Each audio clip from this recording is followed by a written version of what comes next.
let's unbox vitamins.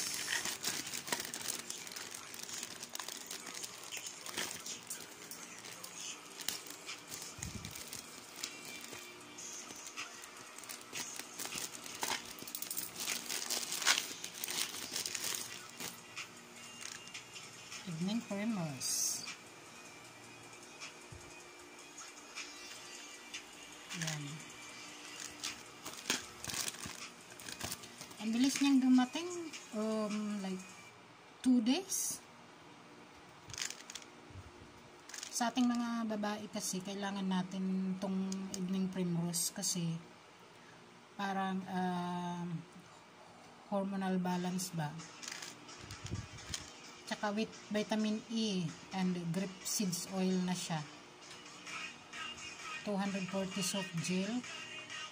Mas mura na nga ito kasi yung 300 pieces kung 100 na binili sa Malaysia.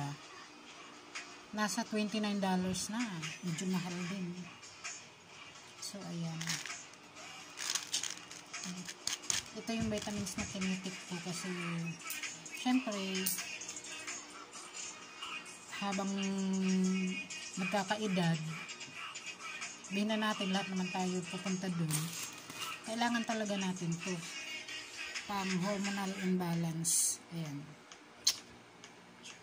Thank you sa sealer kasi ang bilis dumating.